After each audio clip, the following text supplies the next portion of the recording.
Halo, ketemu lagi dengan Om Begawan, tetap di Ngompol Ngopini Politik. Ada pesan dari Om Begawan. Ciri-ciri pemimpin jahat itu suka nabrak aturan, menghalalkan segala cara, dan motivasinya kekuasaan. Hindari, jangan dipilih.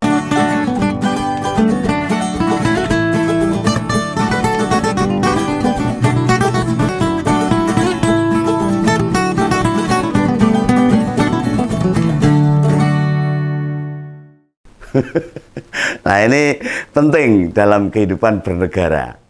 Ini saya mau ngomongin tentang pajak. Ya. Mengapa pajak? Ya karena yang bisa diandalkan jadi salah satu pendapatan negara dan membiayai apa yang diperlukan negara.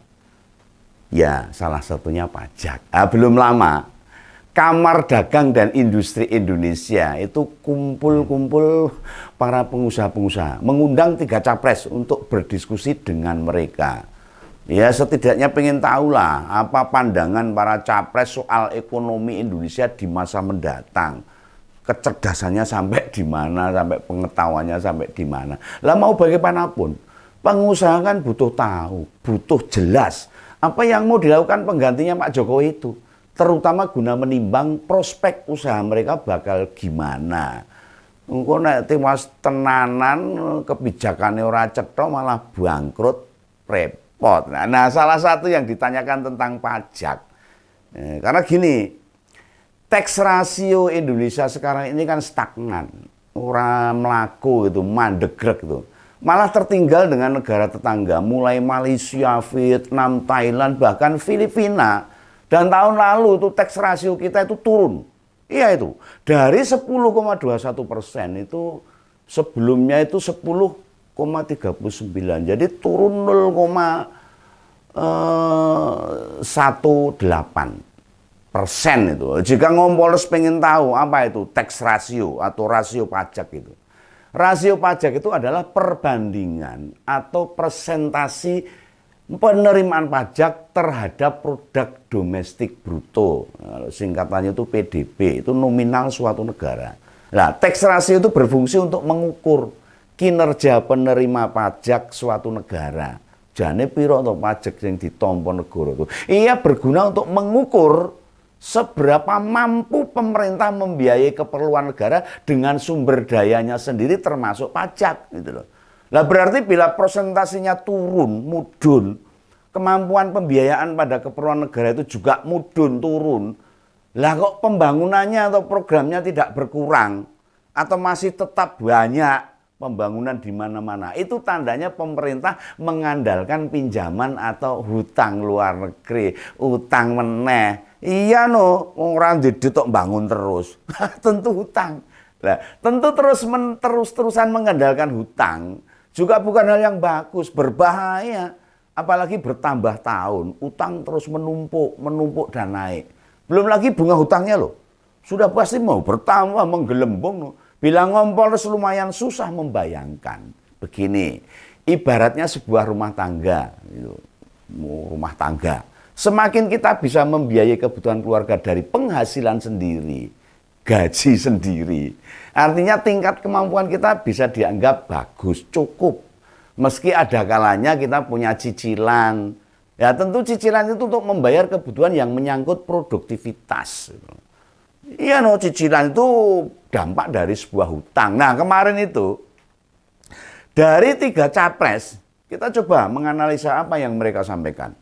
Kalau Pak Anies pengen tax rasionya itu 13-16%. Tapi itu akan dicapai dalam kepemimpinannya 5 tahun. Nah, strategi menaikkan tax ratio dengan ekstensifikasi dan intensifikasi, misalnya memisahkan badan penerimaan negara secara terpisah, dipisah-pisah, tidak berada di Kementerian Keuangan. Orang mau Menko aja yang mengelola, juga memodernisasi sistem digital pajak, sistem online itu, supaya antara pembayar dan penerima tidak berhubungan langsung. Nah, sementara Pak Prabowo hampir sama idenya itu dengan Pak Anies itu. Memisahkan badan penerima pajak juga, harapannya lebih optimal menjalankan fungsi. Omong-omongannya tok beda nih jane podo. Bila bicara tax ratio, kita jadi ingat loh yang disampaikan Gibran itu. Saat debat cawapres kandidat nomor 2 ini menargetkan tax ratio sampai 23%. Kayak piye. Dan target itu juga ada visi misi mereka katanya. Dengan tax ratio setinggi itu, memang menandakan kenaikan pendapatan yang tinggi. Iya no. Oh, makin tinggi tax rasionya, penerimaan negara semakin tinggi. Ini caranya gimana?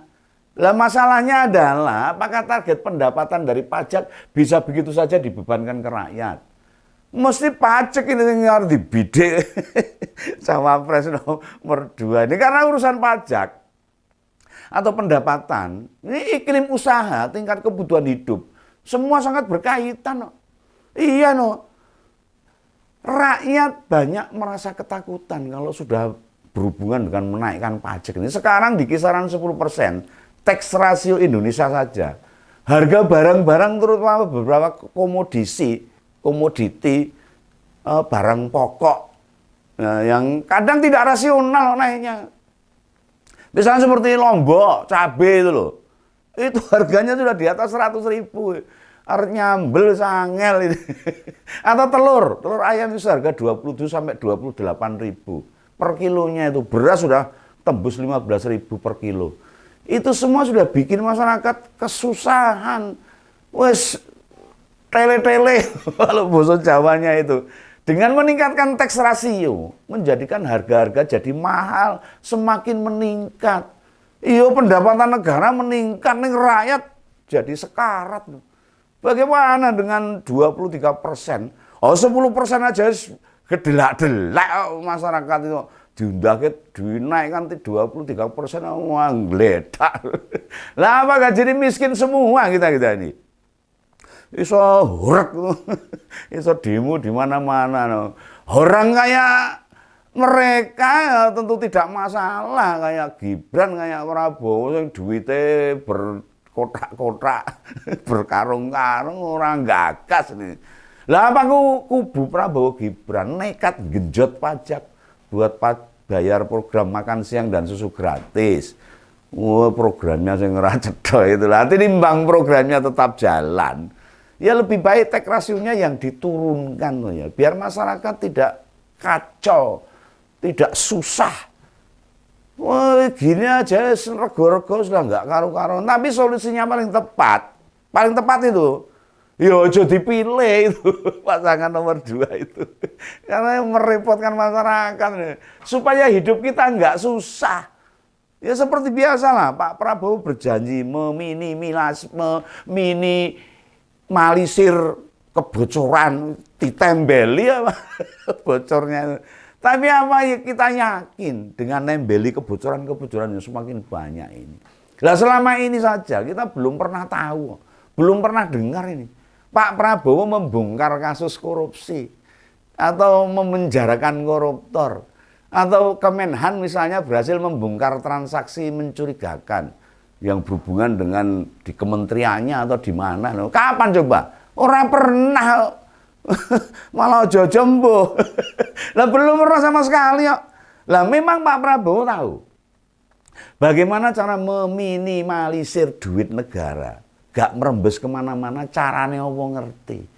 Nah sekarang kita coba kupas ini. Apa strategi Pak Ganjar dan Pak Profesor Mahfud MD mendongkrak tax ratio? Ya caranya, ini Pak Ganjar loh ini, memetakan ulang ya potensi-potensi pajak. Pertama, kemudian yang sudah diterpetakan akan ditimbang kembali. Apakah wajib pajak tertentu layak dinaikkan atau belum? Berarti pan-papan kalau bahasa Jawanya itu. Pak Ganjar banyak berdiskusi dengan orang-orang dari Dirjen Pajak. Sehingga untuk menaikkan tax ratio tidak merugikan masyarakat, tidak merugikan pengusaha. Akhirnya perusahaan bisa berjalan terus. Yang juga termasuk disorot mantan gubernur Jawa Tengah itu. Di masa depan juga Pak Ganjar jadi presiden. Sistem yang ada di instansi-instansi penerimaan negara tidak muncul gayus-gayus tambungan atau Rafael Alun lagi. Orang-orang seperti itu harus dicegah. Mereka ini mestinya menyelamatkan duit negara, menyetorkan pajak yang dibayarkan wajib pajak ke negara. Bukan malah dimplok dewe, untuk memanfaatkan, untuk memperkaya diri sendiri. Ya orang-orang ini harus jebloskan ke Nusa Kambangan itu. Padahal mereka gajinya sudah tinggi-tinggi loh, meski sama-sama ASN dan PNS. Penerimaan mereka tidak seperti pegawai kementerian lainnya. Ya di Menq itu tinggi-tinggi apalagi pegawai pajak. Maka dari itu, soal kesejahteraan mereka itu sudah turah-turah, bludak-bludak, sudah tersisa di atas layak pendapatan mereka. Nah idealnya tidak ada lagi yang tergiur main-main dengan uang negara. Artinya tax ratio tidak dinaikkan, asal tidak ada lagi uang rakyat yang dikorupsi. Orang nek gayus-gayus sama alun-alun tadi. Mungkin kemampuan negara kita juga bisa lebih bagus lagi. Nah Pak Ganjar sendiri saat masih jadi gubernur Jateng, rutin mengecek program-program yang dibiayai APBD. Jika ditemukan proyek yang tidak sesuai, kontraktor harus memperbaiki segera. Kalau enggak, sikat. Lah PNS yang mencoba main-main dengan duit negara, jelas akan dikenaikan sanksi, sampai sanksi terberat, pecat. Lah Pak Ganjar itu nggak takut kok bongkar-bongkar hal yang tidak benar. Meski itu dilakukan oleh anak buahnya sendiri. Lah wong yang sudah menerima pendapatan dengan standar kelayaan, mosok yang masih coba-coba main sama suap itu. Nah contohnya awal jadi gubernur kemarin, membongkar pungli di jembatan Timbang, itu Pak Ganjar itu. Ini menunjukkan beliau memiliki konsistensi, integritas, dan bukti nyata. Nggak hanya diam dengan korupsi. Coba lihat ini.